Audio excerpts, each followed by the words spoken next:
Yeah, the subject of today is really, the title is really Ready to Lead. And in terms of what we're going to talk about in the audience that I may have before me, we're really going to talk about a couple different things, but some of you who are in this audience might be thinking, I definitely want to get into department leadership in my department and maybe healthcare leadership as I go through my career. So you have an interest in that. And we're going to talk about what kind of things you can do or be, some of the attributes you can develop to push yourself in that direction. Now, there's probably also a few of you, if I'm right, who are just wondering. You're like, well, maybe I'm interested in leadership. And it is a different job. I remember when I started getting into leadership, I had a little bit of a hiccup because I was like, I liked being at bedside, but being a leader in a department was definitely a different job. I dealt more with business statistics. I had to give reports. I was in meetings. That was very different than patient care. I did learn to love it for reasons I'll talk about. But some of you are probably wondering, would I like that? So we hope to kind of explore that for you as well. And then there is a third category, and I think this is probably the most important, is that when you talk about being a leader straight out of school, or maybe you've been in the field for just a little bit, or maybe you've been in the field for quite some time, but you're thinking about changing and going from bedside to a more leadership role. One of the things that we're really talking about is developing influence. Influence. So I want to separate those things for you just a minute. You might think that being a leader has to have a title to it, and sometimes it does. You might be seeking for that kind of title and that role. But there's also a different way to look at leadership in respiratory therapy and in healthcare in general, and that is to develop relationships with the people that you work with and in your field so that you have influence. Influence on what, though? Well, it may be just influence on how your department operates, or it may be influence on how the hospital or the organization you're working for. But the larger, bigger picture is these same attributes that we'll talk about today will definitely help you develop influence over the field in general. And we're very, very interested in that kind of influence and you developing that kind of influence. So, whatever category you're in, I hope you can get something out of today. There, you probably know this. I'm going to talk for a little while, and then you're certainly encouraged to use the chat to chat in your questions. People are monitoring that, and we'll try to get to some of those questions if we can at the end. I'm sure we will get to some of them.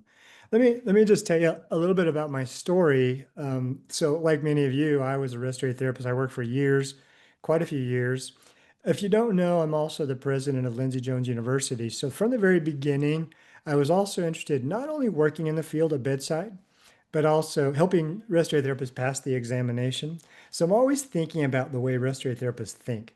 But at some point when I was in the hospital, after quite a few years, I started thinking, you know what? I want to work in hospital administration. So that became my goal. I even had a very kind CEO, met with the CEO and said, here's what I'm interested in doing. And he was very, very helpful. He laid out what I needed to do. And I'm going to share some of those things with you today as well. And he helped me. So I wanted to break into leadership. Well, at the time, I was a staff therapist. I was given a little bit of leadership role here and there, but small little things like managing the schedule or being over a shift or solving a problem or doing a report. But very simple things. I definitely didn't have a title at that point. And so when I knew that I wanted to go into hospital administration, maybe be a hospital administrator someday, first of all, I went back to school and I finished my education. It took me about a year and a half to finish and get a bachelor's degree for me. I'll talk about that as well, what you should probably think. But it didn't happen. It just wasn't happening for me. And so, from one perspective, I hope when I talk to you about these things, I went from struggling to get into leadership just a little bit all the way to being third in charge of a hospital and over most departments of the hospital. Well, what happened in between when I look back at what happened that made me actually break into that and grow? I got a different perspective. And I wish I had had this perspective while I was growing, while I was interviewing, while I was building my leadership skills, while I was trying to get leadership positions and occupy and learn new roles. Once I became much more of a hospital administrator, I look back at all of those interviews and all of those things that I did. And I want to be able to tell you today that growing in many ways is different than what you think. So, really, my goal today is to give you a different perspective of what you might look like to your team, what you might look like to leaders in the organization, and how to manage your own self, your attributes, so that you can grow a little more quickly and with a little bit more deliberacy. But so what happened? I did finally, after working really getting my degree, working 2 years, applying for jobs, not really getting much traction. I did have this breakout moment. Um, and after about 2 years, I got this job as the director of respiratory therapy in a department of another hospital. One of the things that I found is true is that it's not absolute, but sometimes if you've been working for a hospital for a long time and you're having trouble becoming a leader in that hospital, and I mean this with all due respect for organizations, sometimes they have trouble seeing you as the leader because they remember when you got a job right out of school, when you were just a student. And sometimes they think you're still that student. So sometimes you have to try to move to other organizations to be seen as a leader. And certainly that happened to me. So I was invited to lead the respiratory department of another organization. Within a few months, they liked the way I was leading, so they gave me another department. They asked me to lead a radiology department. That was huge, imaging. And eventually, by the end of the fourth year, I was over more departments. This happens a lot. And I'm going to talk to you about respiratory therapists and leadership in just a minute. But when you're given assignments in hospitals, and let's say you're the director of respiratory, trust me, if you're truly engaged and you're growing, you're going to be asked to oversee more things than just your department. And that's what happened to me. And so by the fifth year, I was administrative director over ancillary services, they called it. But I was basically over all of patient care that wasn't nursing and some of nursing. And I was over about 80% of the diagnostic departments. There was always the two diagnostic departments, or not just diagnostic, but the therapy departments. I was never over PT, physical therapy. A little bit. I helped their department just a little bit. And interestingly, even though I was over imaging and radiology, they would never let me be over nuclear medicine. And that's because to be over nuclear medicine, you truly have to have some background and because you're dealing with nuclear stuff. And I guess they just didn't want me to have the nuke codes. I don't know. But I only tell you all that not to say, ooh, hey, look what I did. This will happen to many of you.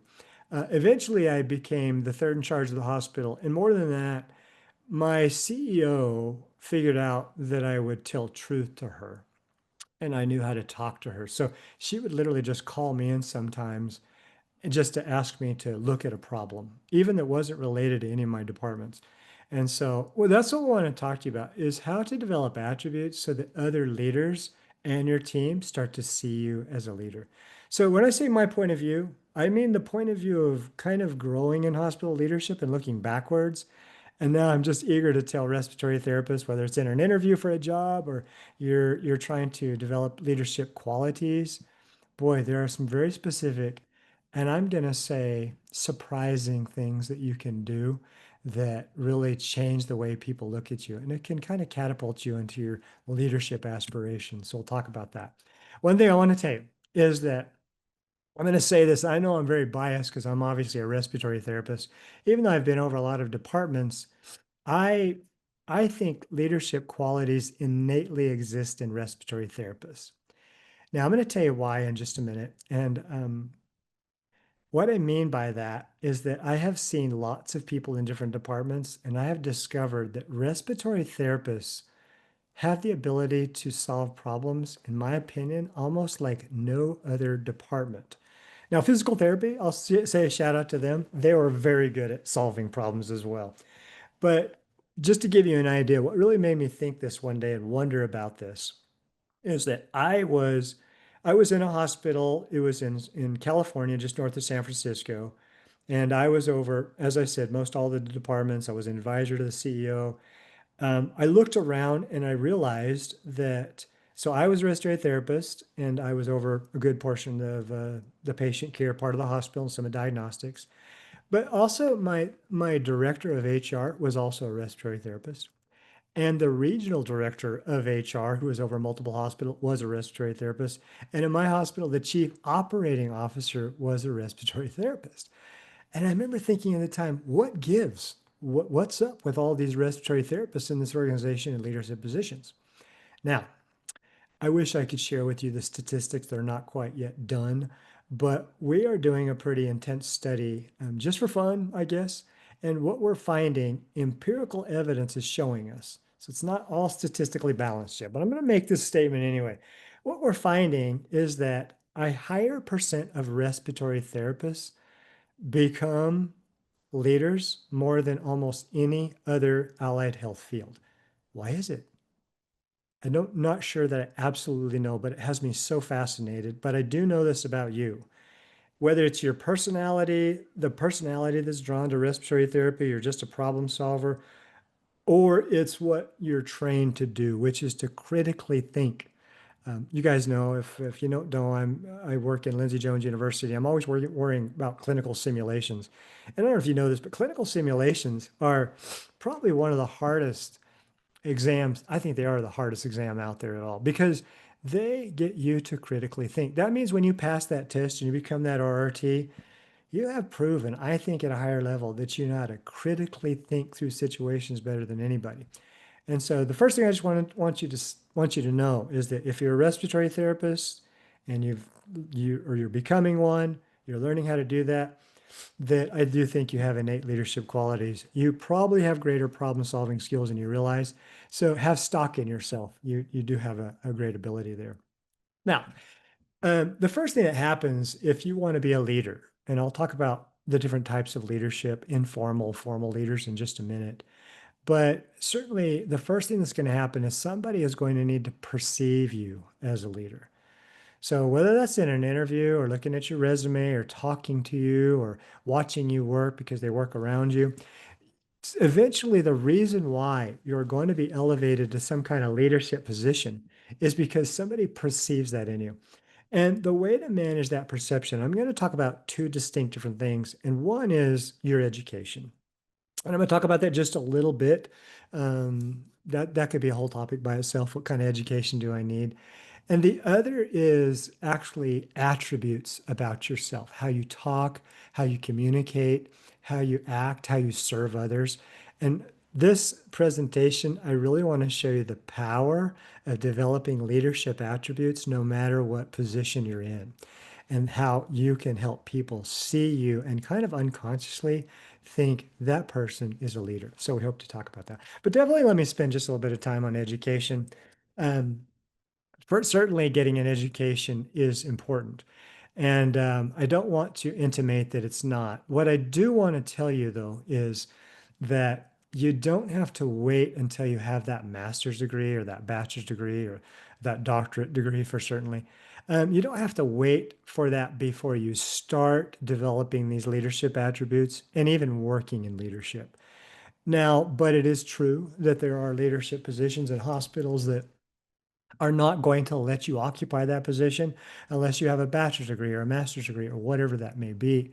So I definitely would tell you, no matter what, as you get out of school and get your bearings, or perhaps you're out of school, keep your hand in the door of education. And you can do that. You don't have to quit your job and go back to school. You can do school at night. You can do school online. But I definitely have come to believe that you should continue your education along the way.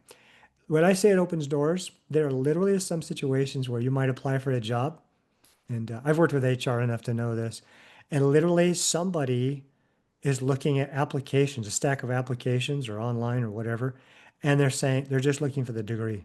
And if they don't see bachelor's degree, then you come out of the stack. And so sometimes you just need to get that degree so that they look at you in the first place. But the other reason, of course, is school is that you're going to get some needed skills that happen to me when I get back to school. I'm going to talk about how I got the skills that I needed to be a leader, even in healthcare. And then one thing I do want to mention just for a moment is people ask me this a lot when I'm in teaching at universities. In fact, I was just asked this the other day when I was at a college. Most recently, I was at the University of Kansas, and I just am at a lot of universities all over. They people always want to ask me this. Hey, if I go beyond respiratory therapy, what kind of degree should I get? Now, I'm not going to be so presumptuous as to tell you what you should do. It should be what you're interested in, but I do want to tell you from a hospital administrator's point of view, looking at you, what one of the things we look at, and that is that at some point in your education, it's very helpful for you to have some business education. So I'm not going to tell you, oh, you should get a business degree. I did that. That was very helpful. But when you're weighing the idea of getting, say, say you have a, uh, a 2 year degree in respiratory therapy, maybe you even have a bachelor's degree in respiratory therapy, you think about getting your master's or your bachelor's, whatever. And people always ask, should I get it in respiratory therapy? I would never tell you no. What a great thing to get it in. And you can get your master's and get your bachelor's and your master's in respiratory therapy as well. But I do want to say that whenever I was interviewing managers of departments, especially respiratory or any manager, I did always look at their education in their field. If they didn't have any business degree at all or business classes, let me say business experience, then I knew that we as a hospital were going to have to bring them up to speed on that. And so having a little bit of having taken at least business classes, accounting, looking at spreadsheets, evaluating data is very, very helpful. Some of that comes in respiratory degrees, but that's something you may want to think about as you go forward in that. But let me give you a quick little story on how that changed me one time. I used to like to go into organizations and first, even if I was over several departments, I would look at respiratory therapy and say, what are the respiratory therapists doing? And I would always ask this question, can they intubate here? And then I would also ask, can they insert art lines? Now, we can draw from art lines in most places, but can we insert them? Well, we're taught to insert them, and we're also taught to intubate people. So really, we should be heavily involved in that. And I found in most hospitals, most of the time, respiratory therapists weren't allowed to do one or both of those things. And so I set out in this one organization. They weren't intubating patients, and I wanted the respiratory therapist to be able to intubate. And so there's that influence again that I was talking about, trying to lead by influencing. So I put a presentation together. Now, in our hospital, and probably every hospital, in order to be able to get permission to intubate, you're probably going to have to present to what's called the Medical Executive Committee. And that's what I did. That's a list, that's a committee of physicians. I felt pretty good about it. I had written some books on the matter. I felt like the statistics were good. It showed that it was good quality care, maybe better quality care if a respiratory therapist was on staff that could intubate because the doctor couldn't get there. So I felt pretty good about the presentation. I worked really hard on it. I presented to all these doctors. I thought, to be honest with you, I thought, yeah, they're totally going to say they're going to be impressed. They're going to say, yeah, they can do that. And so I presented to them, and guess what? Denied. They said no. Now, I would find out later why. There's lots of reasons. It had to do with the fact that it interrupted their income as well for us to intubate instead of them. But I remember being crestfallen and thinking, man, what did I do wrong? Um, I thought I put together this great presentation. But then, got to look at this. What I was doing was talking about the things that I learned from my respiratory degrees and studies. So I was calling on my respiratory degree to do that. What I realized is that I needed to involve a little bit of my business understanding. Okay, so I rethought the whole thing, and here's what we did. I decided, okay, we're going to still work on helping respiratory therapists be able to intubate, and I put together a business model. Now I figured out how much revenue would change for the hospital if the respiratory therapists would intubate. And it was something like $500,000 a year. And guess who I took that to? I took that to the chief financial officer. Did a report. I didn't present. I just did it on paper.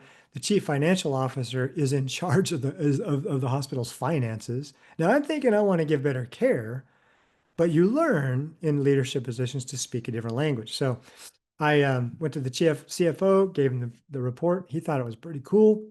But guess what he does? He goes to the CEO, and I didn't tell you this, but it turns out the CEO is the head of the medical executive committee. And so it was a woman by the name of Kelly Mather. And what she did is she took me back to the medical executive committee, and she did it by way of announcement. Literally, she just stood up and said, by the way, we are going to have our respiratory therapist start doing the intubation in the hospital. And all the doctors could say were, okay, because she's the head of the medical executive committee. And so it got approved that way. But what I want to point out to you is that I didn't learn how to talk that way and to get that done and have that influence from my respiratory degree as much as I did the business degree that I got. So whether it's a degree or just business classes, that's a very important complement in your formal education that will make you appeal as a leader across all spectrums. You will draw upon those business degrees. Now, so how do you be perceived as a leader? Let's kind of switch to that a little bit. Um, First of all, I want to talk about the concept that you being a person of authority, and I want to talk about authority for just a moment. And you learn this a lot you might learn this in respiratory, your leadership classes, business classes, whatever, but there's something called legitimate authority. Legitimate authority simply means you have a title. It means you have been given a title, therefore you have authority because of the title. Look, if I disagreed with my CEO about how he was running the hospital, I could express that if I did it properly. But in reality, I know that the CEO, that title gives them the authority to make the decisions. And so I respect that. This is the kind of authority that some of you might be seeking for. Not that you're power hungry, but what you're doing is trying to get a specific title or position, the director of respiratory therapy or the director of whatever, a manager. All right, so there's legitimate authority. And that is very much accomplished through education. But what I really want to talk about here is something that's more interesting and something you can work on right now, right out of school, and that is informal authority. So what is informal authority? Informal authority is when people see you as somebody they consider somewhat of a leader. You can always tell because there will be people, probably people in your department now, if you have a respiratory job or if you're about to get one, or if you're in class. There's people with informal authority inside your respiratory class if you're still in school. So you might have, in a department, you might have the person that's the director, the manager, the shift lead, whatever. They have the title. And yet, when you get into a department or in your class, you're going to find there's a few students, they don't have a title, but whenever there's a question among all the students, they gravitate toward that person and say, they want to know from that person, what do you think or what's happening? Maybe they know more. This is what you want to develop, even fresh out of school, is for people to start to see you as a leader. And this is where we're going to get into an area that's maybe different than what you might imagine. So we'll talk about what can you do that makes people start thinking of you as the person they want to trust, the person they want to go to. But I will say this, when there is a position open that for that title, the legitimate authority title, that what's going to elevate you to that position is not you as much as everybody around you. So if leaders in the hospital have seen some of the things that you do and the way you are, they might give you informal authority. They might come to you for help, even though you don't have a title. Or members of your team might say, oh, we just lost our director. You know who should be the director is Dennis or Donna or whoever. And it's because they've already started seeing the way you act and the way you are, and they just consider you somewhat of a leader. They may not think in those terms, but what leads to informal authority? This turns out to be the trick to, in my opinion, to growing in leadership completely is, yeah, education, that's important. Um, yeah, the title is important, but if you have informal authority, then people start listening to you. Now, let's talk about what develops that because it is a little bit surprising, but I think it's the most important thing, informal authority. All right. Now, again, we talked about education is an important part, but leadership attributes is what we want to focus on now. That's what will cause you to be able to lead straight out of school as you start developing some of these attributes. So there's two groups of people that you're going to be developing in your field, the perception that you are or have leadership attributes. One is, of course, the team, and the other one might be leaders that are in the organization. So I really want to focus on the team just for a moment. So the team's perception of you. So to understand that, let's talk about what teams really truly think. Now, I'm going to show you something here.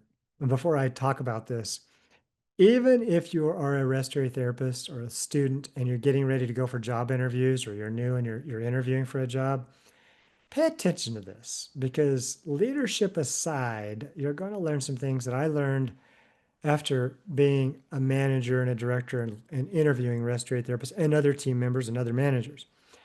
You're going to be surprised at what they care about. But if you understand this when you go for an interview, even just for a job, it's going to help you. It's going to help you.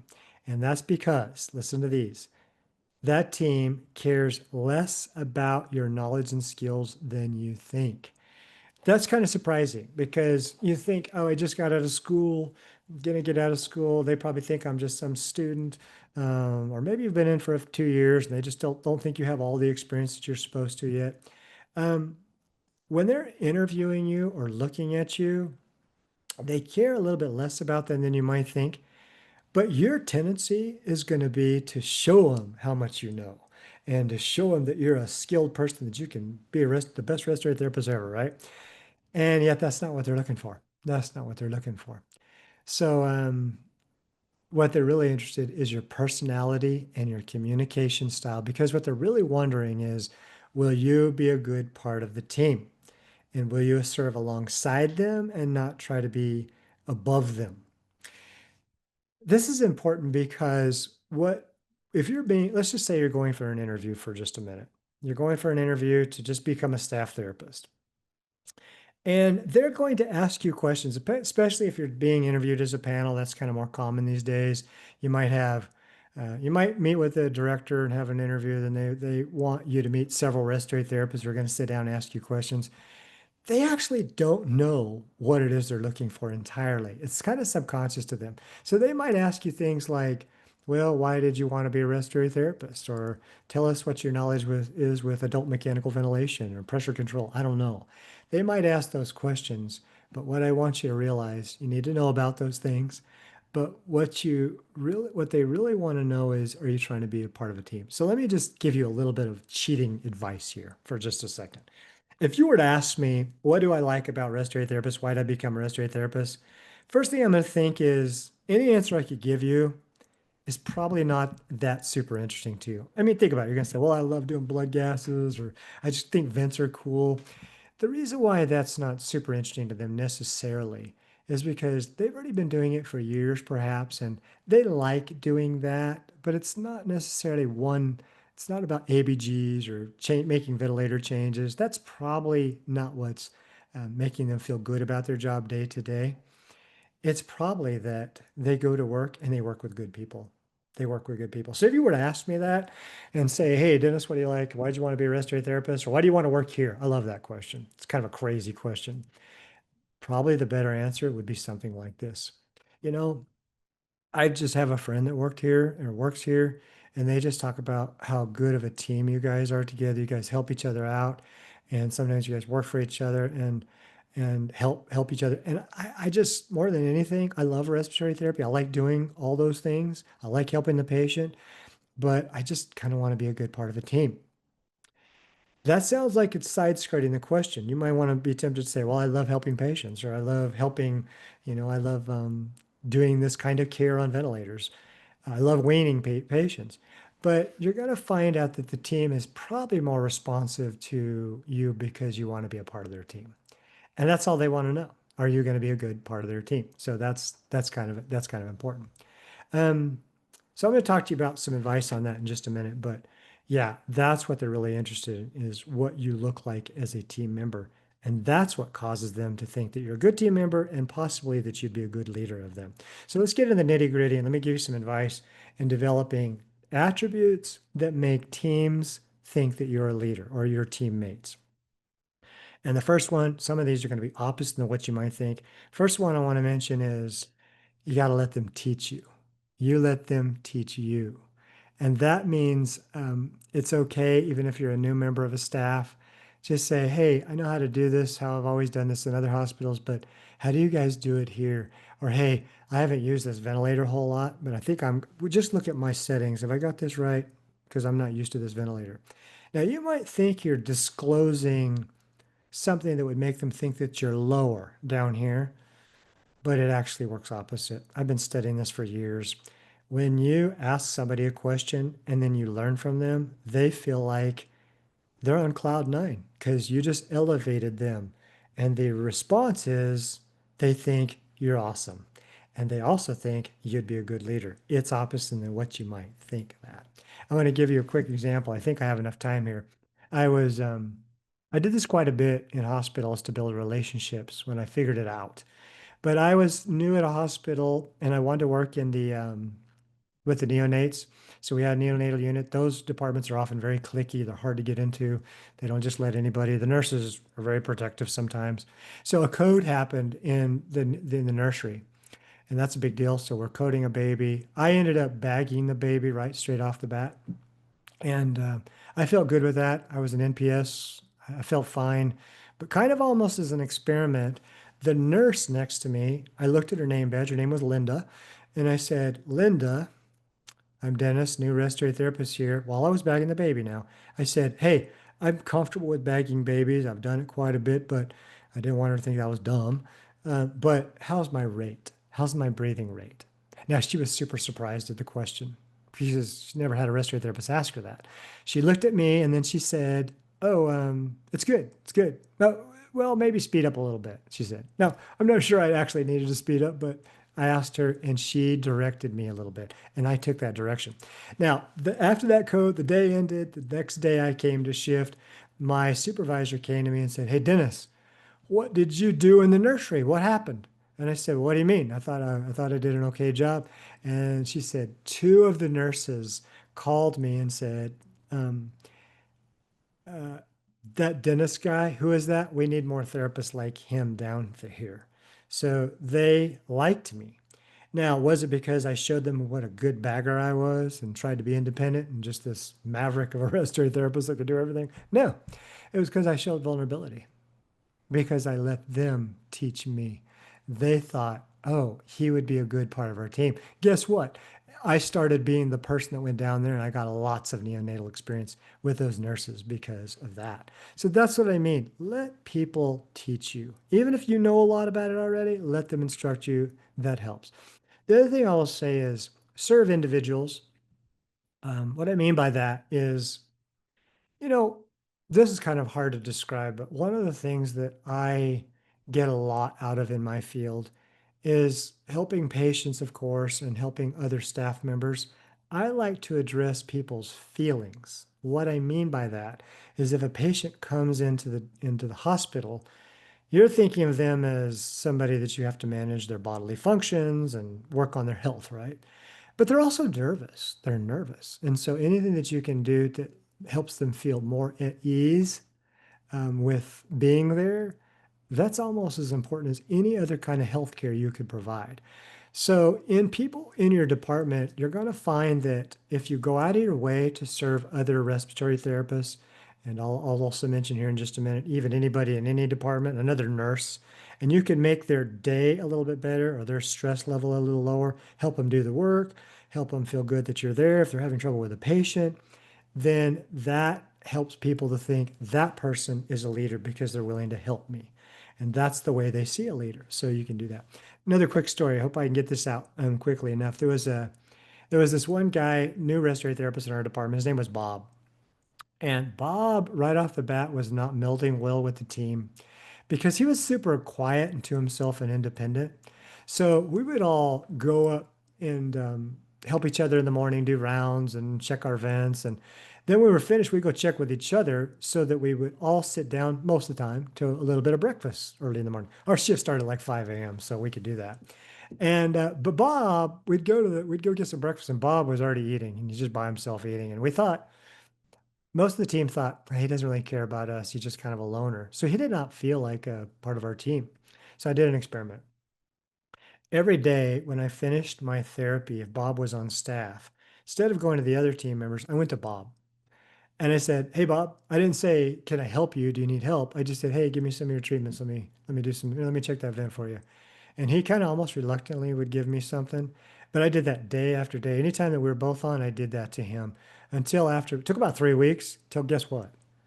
I'm doing therapy one morning and Bob shows up on my doorstep and does the same thing to me as I did to him. And then he started doing it to the other team members. And then he became part of the team. And so it's interesting as you serve individuals and help people, it just changes their view of you. And I say serve beyond RT. I always tell respiratory therapists there, make nurses feel good. Look, nurses on the floor that are having trouble with somebody that's breathing, they can be very nervous, especially if they're a new nurse in their career. So they can be nervous. So you want them to think, don't worry, you're there. You're going to help. Check with them often, see how they're doing. And that nurse is going to say, do you know what that respiratory therapist, man, he's so nice. She's so nice. She's helping me today. And I had this really tough patient. They tell their other coworkers, they tell their boss. And before you know it, your boss is in a meeting with their boss. And they're just talking about how they love you or your department because you guys are so helpful. And so you serve that way. All right. So that's how just some ideas on how you can help develop relationships with your team. It's opposite than what you might think. Your goal is not to show them how cool you are and what you know. Your goal really is to show them that you're there to serve them and that you want to be part of the team. And then they elevate you. They elevate you as somebody who could be their leader. Now, let me tell you about truth about leaders. So if you have leaders around, or even if it's your department head, I want you to know something about leaders. They are desperate to have people tell them the truth about how things are going. You might think leaders, if a leader comes to you and says, hey, I'm thinking about doing this, you might think that they want to hear, oh, that sounds great. We'll support you. Really, you're thinking, that sounds like a crazy idea. I don't know if that's going to work. They want people to speak the truth. But here's the trick. They want you to do it with a positive attitude. So when you're dealing with something that's going wrong in the department and you want to maybe talk about that challenge, don't say, hey, I think this is horrible. Our department is everything we're doing is just crappy, or there's a way better way than doing this than we're doing it. I could communicate like that, but the problem is that's a very negative thing. So what I'll tell you is you need to change your communication to a positive way of talking about that. So I'll talk about this more in just a minute, but instead of saying, hey, the way we're doing cleaning vents and cycling, this is just horrible. This is just not working. You could say that. That's pretty negative. It's going to make their department lead feel bad because it's under their jurisdiction. But you could also say, you know what? I just thought of a way that we might have an opportunity to make this the way we manage vents and clean vents and fix vents a little more streamlined. Might be able to be better than we're doing it now. See, that's a very positive take. So leaders want to know what's going wrong, but they want to do it with a positive attitude. And there's one other thing. They also want to do it in a way that you provide solutions. This is a secret to everything. And then they will also want to look at you and think, will your team follow you? So just to get a little bit more in the details here as we wrap up some of these things, our time's gone fast here, is um, the way to help leaders see you as a leader is to be part of identifying improvement potentials. So go ahead and look and see what could be improved, not only for your department, but maybe even for the whole hospital if you have an ear of a leader that's asking you questions like that.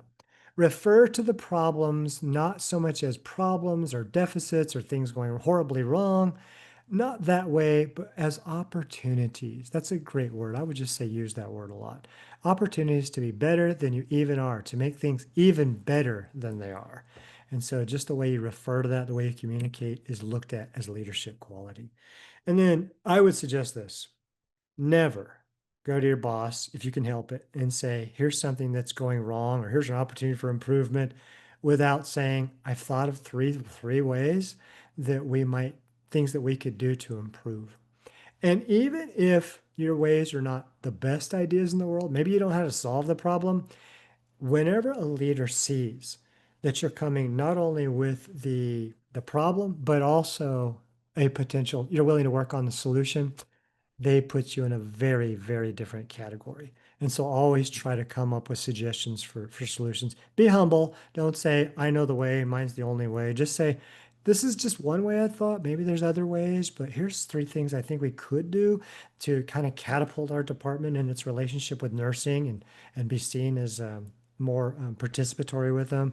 You can talk about things like that. I want to say written ideas are probably better than verbal ideas. So if you put it in writing, don't do a 75-page report, but do one page of saying, here's three ways I think we can improve this thing and we can be better in our department with other people.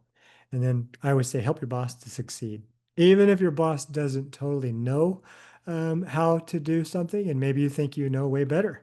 Maybe you think it's very obvious, but you should look at your boss and think your job is to make them, this sounds weird, but look good and succeed. And as you do that, I promise you, your boss is going to be elevated and they're going to look back at you and say, "You helped me," and your positive attitude. And so I think you should replace me. They're going to look at you as somebody that would probably replace. So in summary, look, work on education all the time. Definitely let others teach you. That makes people think that you're a leader. It's opposite than what you think. You might be revealing that you don't know something, but people think you're a leader when you ask and let them teach you. Serve others, even in unexpected ways. Make their day and their job kind of part of your priority. Help them succeed in their job. And then identify challenges for sure, because you do need to improve. It's all about improvement, but do it in a positive way and do it with potential solutions, even if your solutions are not all that, it doesn't matter. You are willing to provide a problem, or we're not going to call it a problem, but an opportunity to improve. Plus, you did it with the solution. So, you guys can do this. I just want to recap and say you guys definitely are innate leaders. I believe that about respiratory therapists. I know I am biased, but I have worked for many, many different departments, and I've worked with many different departments. And truly, if you have leadership aspirations, even legitimate leadership, like with a title, you can get there. Definitely involve education, but work on some of these attributes for yourself. And even if you're just interested in being listened to, I call that informal authority. You can also use these team relationship attributes so that people come to you and think, "Hey, what do you think?" And that feels good. That feels good when your department director says, "Hey, I'm having trouble with something. What do you think we could do?"